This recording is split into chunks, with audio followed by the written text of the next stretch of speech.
Shalom saudaraku semua, selamat berjumpa lagi dalam renungan pada hari ini. Saya berharap Anda semua ada dalam keadaan yang selalu semangat dan terus rindu untuk senantiasa hidup seturut akan kehendak Tuhan. Hari ini saya Cornelius Nugroho dari channel Berkat Baru akan menyampaikan renungan dengan judul Kasih Karunia yang Tidak Terbatas. Namun sebelum kita mendengarkan kebenaran renungan firman Tuhan ini, mari kita berdoa terlebih dahulu. Ya Bapa yang Maha Kuasa, kami datang kepadamu pada saat ini untuk belajar lebih dalam lagi akan kebenaran firman-Mu. Tuhan, pada kesempatan ini kami merenungkan firman-Mu. Kami mohon agar Engkau membuka mata hati kami untuk dapat memahami lebih dalam makna menyaksikan kemurahan Tuhan dalam kehidupan kami sehari-hari. Bantulah kami untuk melihat dengan jelas bagaimana Engkau menyatakan kasih dan kebaikan Engkau dalam setiap peristiwa, baik itu peristiwa besar maupun peristiwa yang kecil. Terima kasih Tuhan, kami berdoa dalam nama Tuhan Yesus Kristus. Terima kasih, haleluya, amin. Saudaraku yang terkasih, di tengah kesibukan dan tantangan yang kita hadapi, marilah kita meluangkan waktu sejenak untuk merenungkan kemurahan Tuhan yang begitu melimpah dalam hidup kita. Renungan kita kali ini akan mengajak kita untuk menggali lebih dalam makna menyaksikan kemurahan Tuhan dalam kehidupan kita sehari-hari. Kita akan bersama-sama merenungkan bagaimana kasih karunia Tuhan nyata dalam setiap peristiwa besar maupun peristiwa kecil yang terjadi dalam hidup kita. Melalui renungan ini, kita berharap dapat semakin menyadari betapa berharganya kita di mata Tuhan dan semakin kita termotivasi untuk hidup penuh ucapan syukur dan taat kepada kebenaran firman Tuhan. Mari kita baca Mazmur pasal 27 ayat 4. Satu hal telah kuminta kepada Tuhan, itulah yang kuingini, diam di rumah Tuhan seumur hidupku, menyaksikan kemurahan Tuhan dan menikmati bait-Nya. Saudaraku, ayat ini mengungkapkan suatu kerinduan yang mendalam seorang hamba Tuhan untuk berada di hadirat Tuhan. Pemazmur tidak meminta kekayaan, kesuksesan duniawi, atau bahkan keselamatan dari bahaya. Satu-satunya hal yang benar-benar ia inginkan adalah dapat diam di rumah Tuhan seumur hidupku. Apa yang dimaksud dengan diam di rumah Tuhan? Yang pertama, kehadiran yang konstan. Ini bukan sekedar mengunjungi tempat ibadah, melainkan mengalami kehadiran Tuhan secara terus-menerus dalam hidupnya. Mengunjungi tempat ibadah adalah sebuah tindakan yang baik dan penting dalam kehidupan seorang Kristen. Namun pengalaman rohani yang sejati melampaui batas-batas fisik sebuah gedung gereja. Kehadiran yang konstan yang kita bicarakan di sini adalah kesadaran yang mendalam akan kehadiran Tuhan dalam setiap aspek kehidupan kita, dimanapun kita berada, apapun yang kita lakukan.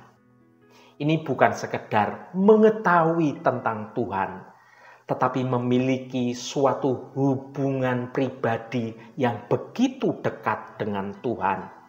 Ini seperti persahabatan yang begitu mendalam, di mana kita dapat berbicara dengan Tuhan, mendengarkan suaranya, dan merasakan kehadiran Tuhan dalam hidup kita. Yang kedua, ibadah yang sejati. Lebih dari sekedar ritual, Ibadah yang sejati adalah persekutuan yang dekat, yang intim dengan Allah. Ritual-ritual keagamaan memang penting. Mereka adalah suatu ekspresi dari iman kita.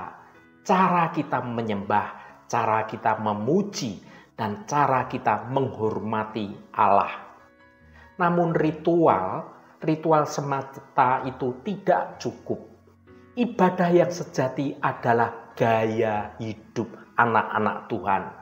Ini berarti setiap tindakan, setiap pikiran, setiap perkataan kita adalah bentuk ibadah atau penyembahan kita kepada Allah. Ibadah yang sejati dimulai dengan mengenal Allah secara pribadi.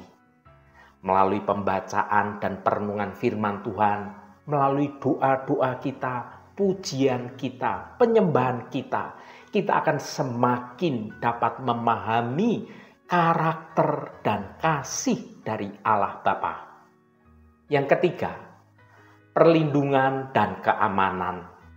Rumah Tuhan adalah tempat perlindungan yang aman dari segala badai kehidupan. Dalam perjalanan hidup kita seringkali dihadapkan pada berbagai persoalan, masalah yang datang bertubi-tubi bagaikan badai yang melanda hidup kita. Masalah, kesedihan, ketakutan, kecemasan, kekhawatiran, dan ketidakpastian hidup seakan-akan menjadi teman setia kita di zaman sekarang ini. Namun di tengah segala gejolak kehidupan itu, ada satu tempat yang selalu terbuka bagi kita, yaitu rumah Tuhan. Tempat kita di mana dapat menemukan suatu perlindungan yang sempurna dan juga keamanan yang abadi. Alkitab mengajarkan bahwa gereja adalah rumah Tuhan, tempat di mana umatnya berkumpul untuk menyembah dan memuji Allah. Yang keempat, kehadiran Allah. Allah sendiri berjanji untuk selalu menyertai umatnya. Ketika kita berada di rumah Tuhan, kita merasakan kehadirannya yang nyata, memberikan kita kekuatan dan juga penghiburan. Ketika kita berkumpul bersama umat percaya lainnya, kita merasakan kehadiran Allah yang begitu nyata. Pujian dan doa yang kita naikkan mengundang hadirat Allah ada pada kita. Roh Kudus bekerja di dalam hidup kita, memberikan kekuatan, memberikan penghiburan, dan memberikan damai sejahtera. Saudaraku yang dikasihi Tuhan, semua orang mendambakan kenikmatan dan kepuasan dalam menjalani hidup di dunia ini. Kebanyakan beranggapan bahwa hal itu dapat dirasakan ketika memiliki uang yang banyak atau kekayaan yang berlimpah. Ada yang berkata bahwa hal yang membuatnya nikmat dan merasa puas adalah apabila bisa berkeliling dunia, atau ketika bisa makan makanan mewah, atau tidur di hotel berbintang 5. Semua orang berpikir bahwa dengan uang dan kekayaan mereka bisa membeli apa saja, melakukan apapun, pergi kemana saja, sehingga semua keinginan dapat terwujud. Itulah nikmat dan puasnya hidup ini. Tetapi, benarkah demikian? Mari kita baca Pengkhotbah pasal 5 ayat 9. Siapa mencintai uang tidak akan puas dengan uang. Dan siapa mencintai kekayaan tidak akan puas dengan penghasilannya. Ini pun sia-sia. Saudaraku, ayat ini seakan menjadi cermin yang jujur bagi hati manusia. Kita seringkali terjebak dalam perlombaan mengumpulkan harta, mengejar kekayaan, dan memuaskan keinginan duniawi. Namun pengkhotbah dengan tegas menyatakan bahwa cinta akan uang dan kekayaan adalah sesuatu kehampaan yang tidak berujung. Apa yang Alkitab ajarkan tentang uang dan kekayaan? Yang pertama, uang adalah hamba, bukan tuan. Uang harus menjadi alat untuk memenuhi kebutuhan hidup dan melayani sesama, bukan menjadi tujuan hidup kita. Pernyataan uang adalah hamba, bukan tuan, merupakan prinsip dasar dalam ajaran Kristen tentang keuangan. Uang dalam konteks ini bukanlah sesuatu yang harus kita puja atau kita jadikan tujuan hidup utama kita. Sebaliknya, uang adalah alat yang Tuhan berikan kepada kita untuk dapat memenuhi kebutuhan dasar hidup kita dan melayani sesama. Yang kedua, kekayaan tidak menjamin kebahagiaan. Kebahagiaan sejati berasal dari hubungan kita dengan Tuhan dan juga dengan sesama, bukan dari harta benda. Harta benda, jabatan, dan kekayaan, dan materi lainnya pada dasarnya bersifat sementara saja. Ia dapat hilang kapan saja akibat karena bencana alam atau karena krisis ekonomi, bahkan karena kejahatan atau pencurian. Kebahagiaan yang dibangun di atas fondasi yang tidak pasti, maka akan mudah menjadi runtuh. Kekayaan tidak dapat membeli kebahagiaan, karena kebahagiaan sejati adalah pengalaman yang mendalam akan kasih Allah, akan kedamaian batin, dan kepuasan dalam melayani Tuhan dan melayani sesama kita. Harta benda itu tidak dapat membeli rasa aman, tidak dapat membeli tentang perasaan cinta atau kasih, atau makna hidup sejati yang lainnya. Saudaraku yang diberkati Tuhan, banyak orang sudah memiliki segala-galanya, tetapi tidak pernah merasakan kenikmatan dan kepuasan dalam hidupnya. Selalu saja ada yang kurang. Berbeda dengan pemazmur, dalam hal ini adalah Raja Daud. Ketika ia menulis mazmur ini, Daud sudah menjadi Raja Israel. Sebagai raja dari sebuah kerajaan yang kuat, yang besar saat itu, Daud tentu bisa melakukan apa saja untuk dapat mewujudkan semua keinginan hatinya dan memuaskan hidupnya, memuaskan hasratnya. Karena ia sebagai raja memiliki fasilitas-fasilitas, memiliki popularitas, memiliki kekuasaan, memiliki harta kekayaan dan pasukan militer. Namun faktanya, semua materi duniawi itu tidak serta-merta memberikan kenikmatan dan kepuasan dalam diri Raja Daud. Daud menemukan kenikmatan dan kepuasan hidup sejati ketika berada dalam bait Tuhan yang kudus. Artinya tidak ada kenikmatan dan kepuasan di dunia ini yang mampu mengalahkan kenikmatan dan kepuasan dari Raja Daud ketika berada di rumah Tuhan.